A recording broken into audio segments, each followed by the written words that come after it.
Normal delivery के आज जो तरीके मैं आपको बताने वाली हूँ, अगर आपने वो फॉलो कर लिए, ट्रस्ट मी डेफिनेटली 99.9% आपकी नॉर्मल डिलीवरी होगी। कोई खुदा ना खास्ता कोई अगर बहुत कॉम्प्लिकेशन आ जाए तभी आपका सी सेक्शन होने के चांसेस है, अदरवाइज आपने सब कुछ फॉलो किया डेफिनेटली आपकी नॉर्मल डिलीवरी होने वाली है। सो वेल, सबसे पहले नॉर्मल डिलीवरी के लिए आपको याद रखना है 4S: strength, stamina, stress, no stress, smoothness. ये 4S है जो आपको याद रखने। पर यस, आप कैसे लेके आएंगे? वेल, ऐसा बिल्कुल भी नहीं है कि आप सिर्फ 9 मंथ में ये चीज़ कर लेंगे तो आपकी नॉर्मल डिलीवरी हो जाएगी। कोशिश ज़रूर कर सकते हैं, पर मैं आपको बोलूँगी आपका जैसे जैसे ही सेकेंड ट्राइमेस्टर लग जाता है आप ये सब चीज़ें स्टार्ट कर दीजिए, डेफिनेटली आपको डिलीवरी के टाइम पर बहुत बहुत आसानी हो जाएगी। तो सबसे पहले बात करते हैं पहले एस के बारे में, स्ट्रेंथ। अब आपको पता है कि स्ट्रेंथ आपको कैसे मिलेगी। सबसे ज़्यादा इंपॉर्टेंट है आपका खाना पीना, आपको जो मल्टीविटामिन चल रहा है, आपके जो कैल्शियम के इंटेक्स है वो बहुत इंपॉर्टेंट रखने हैं। दूध आपको बहुत अच्छी तरह से पीना है थ्रू आउट दी 9 मंथ। मुझे पता है मन नहीं करता इनिशियली 3 मंथ्स, पर उसमें कुछ भी आप डॉक्टर से फ्लेवर पूछ के ऐड ऑन कर सकते हैं, इलायची डाल के पी सकते हैं। आपको दूध पीना बहुत इंपॉर्टेंट है। आपको आपका आहार जितना आप अच्छा रखेंगे ना, हेल्दी रखेंगे, जिससे आपकी स्ट्रेंथ बढ़ेगी और आपको डिलीवरी के टाइम पे बहुत ज़्यादा हेल्प होने वाली है उस चीज़ से। दूसरी जो चीज़ है वो है स्टेमिना। स्टेमिना कभी भी एक दिन में नहीं बनता, आपको थ्रू आउट दी 9 मंथ धीरे धीरे एक्सरसाइज करते रहनी है। स्टार्टिंग में आपको वॉक करनी है, स्टार्टिंग के फर्स्ट ट्राइमेस्टर में आप स्लो वॉक करिए, सेकंड में स्लो करिए, पर जैसे आप थर्ड ट्राइमेस्टर में एंटर करते हैं आपका जो 9 मंथ होता है उसमें आपको तेज़ तेज़ वॉक शुरू कर देनी है। आप स्टेयर्स भी उतर चढ़ते हैं, पर किसी के सुपरविजन में, मतलब आपके साथ कोई ना कोई होना चाहिए, तब आप स्टेयर्स पे भी तेज उतर चढ़ सकते हैं। आपको वॉकिंग की स्पीड बढ़ा देनी है, आपको अपनी एक्सरसाइज शुरू करनी है। अब सेकंड ट्राइमेस्टर में एंटर हो जाते हैं ना, आपको butterfly exercise which is very important and very easy exercise. कुछ नहीं करना है आपको, बटरफ्लाई एक्सरसाइज आप जब फ्री हो, बस ये होना चाहिए कि आपने खाना तुरंत खा, 1 घंटे का ब्रेक लीजिए और जब आपका मन करे, जब आप फ्री हो, आराम से बटरफ्लाई एक्सरसाइज शुरू कर दीजिए।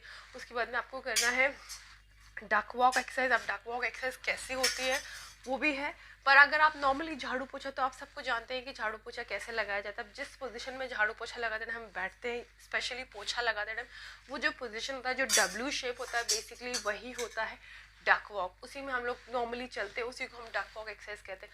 आप या तो पोछा लगाइए रेगुलरली, या आप डक वॉक एक्सरसाइज भी स्टार्ट कर सकते हैं। आपको बहुत ज़्यादा इंपॉर्टेंट है, डिलीवरी के 15 दिन पहले तो बहुत रैंडमली आपको ये करनी है। उसके बाद में आपको, अगर आपके घर में वेस्टर्न और इंडियन टॉयलेट दोनों है, तो आप स्पेशली इंडियन टॉयलेट यूज़ करिए। जो सिटिंग पोजीशन होता है इंडियन टॉयलेट में बैठने का, that W shape hip opening जो पोजीशन होती है, वो हमारे डिलीवरी के लिए बहुत ज़्यादा इंपॉर्टेंट होता है। कई कई डॉक्टर तो ऐसा होता है कि उसी पोजीशन में बैठ कर डिलीवरी करवाते हैं, ऐसा भी होता है। तो आपको एक्सरसाइज का बहुत ज़्यादा ध्यान रखना है। और अगर आप कुछ भी नहीं कर रहे, मतलब आप कोई एक्सरसाइज नहीं कर रहे, वॉकिंग तो सबको आती है, तो वॉकिंग तो जितना आप तेज़ वॉक करेंगे ना उतना ज़्यादा अच्छा है। आपको बैठना नहीं है कि आप सोच रहे हैं कि ओ गॉड मेरा 9 मंथ चला, अब तो मैं चल फिर नहीं पाऊँ। जितना आप एक्टिव रहेंगे ना, आपकी डिलीवरी बहुत स्मूथली हो जाएगी। वॉकिंग करनी है आपको, बटरफ्लाई एक्सरसाइज करनी है, डक वॉक करनी है, झाड़ू पोछा स्टार्ट कर देना है। ये आपकी स्ट्रेंथ ज़रूर बढ़ाने वाले हैं, आपका स्टेमिना बहुत अच्छा इंक्रीज करेंगे। और आपको ब्रीदिंग एक्सरसाइज करनी है, deep breath in, deep breath out, in out, सांस को रोक के नहीं रखना है, ब्रीद इन ब्रीद आउट, ताकि आपको जब लेबर पेन हो तब आपको ये सांस छोड़ना और लेना बहुत फ्रीक्वेंटली पड़ता है, लंबी लंबी सांसें लो छोड़ो, तो आपको चीज़ बहुत सपोर्ट करेगी उस टाइम में। ये 2S के बारे में। तीसरे एस के बारे में बात करूँगी, स्ट्रेस। आप बिल्कुल भी स्ट्रेस मत लीजिए। इंस्टेंट ऑफ डिलीवरी पेन, अपने बेबी के साथ जो मोमेंट्स है वो एंजॉय करने वाले उनके बारे में सोचिए। और हस्बैंड और स्पेशली फैमिली मेम्बर्स को बोलूँगी, अपनी जो न्यू मामा है उनको आप जितना खुश रख पाएंगे ना, जितना उनको स्ट्रेस फ्री रखेंगे, डिलीवरी बहुत ईजिली हो जाएगी। उनका साथ दीजिए, बहुत ज़्यादा ज़रूरत है, क्योंकि एक न्यू मामा जो पहली बार मामा मरे, उसके दिमाग में 9 मंथ लगते लगते इतना सारा चीज़ें होता है ना सोचने के लिए कि वो मैं कर लूँगी, मुझसे हो जाएगा, बहुत सारी चीज़ें सोचती है। तो उनको इस टाइम आपके साथ की बहुत ज़्यादा ज़रूरत है। Last but not the least, smoothness.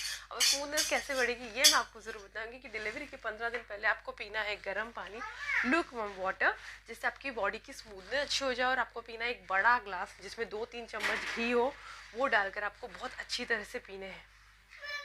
पर इस चीज़ का ध्यान रखना है, अगर आपका बीपी बहुत ज़्यादा फ्लक्चुएट हो रहा है तो ज़्यादा दिन पहले से आपको नहीं पीना। आपके डॉक्टर से आप एक बार पूछ लीजिए।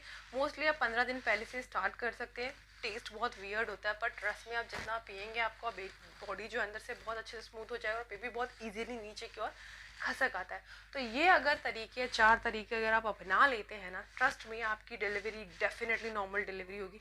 वो बहुत रेयर होता है कि बहुत ऐसा कुछ हो गया कि कॉम्प्लिकेशंस हो गए लास्ट मोमेंट, अब आपको बीपी बहुत डाउन नहीं जा रहा है या डाउन हो गया है बहुत, तो आपको डॉक्टर सी सेक्शन के लिए बोलते हैं। अदरवाइज ये अगर तरीके आपने अपना लिए डेफिनेटली आपकी नॉर्मल डिलीवरी होगी।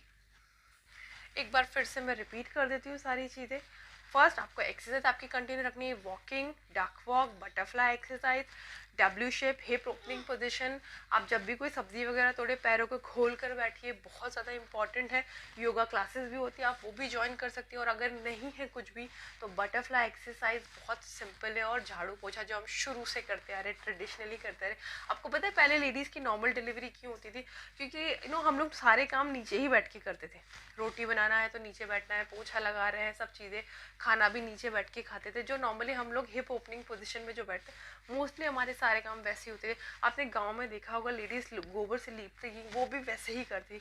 पर अब क्योंकि हम सब खड़े होके करते, किचन में खाना भी हमको स्टैंडिंग पोजीशन में बनाना, तो हमारे लिए वो पोजीशन में बैठना रेयर हो गया है। बट अब आपको इतना टेंशन लेने की ज़रूरत नहीं। अब हम उन्हीं सब चीज़ों के लिए एक्चुअल में पे करते हैं और हम लोग योगा क्लासेस ज्वाइन करते हैं। बट क्योंकि बहुत इजी है, आप एक घर पे अगर ये सब चीज़ें कर रहे हैं, आपको खाने पीने का बहुत ज़्यादा ध्यान रखना है। ऐसी चीज़ें खानी जिससे आपको सिर्फ स्ट्रेंथ बढ़े। गर्म पानी पीना है, दूध और घी का मिक्सचर पीना है, बस ये सारी चीज़ें आप अपना लीजिए 15 दिन पहले डिलीवरी के। और एक्सरसाइज आपको थ्रू आउट सेकेंड ट्राइमेस्टर से स्टार्ट कर देनी। वॉकिंग तो मस्ट है। बस इतनी सारी चीज़ें और बेबी बिल्कुल नॉर्मल डिलीवरी से ही होगा। Thank you so much, bye bye, have a good day. Like button को प्रेस कर दीजिए, subscribe my channel, hit the bell icon to get the notification of my videos. Thank you so much. और comment box में लिखिए क्या आपने सब कुछ अप्लाई किया है और नहीं किया है तो किस तरह से करें, और अगर कुछ न्यू है तो वो भी मुझे लिखकर ज़रूर बताइएगा। Thank you so much, bye bye.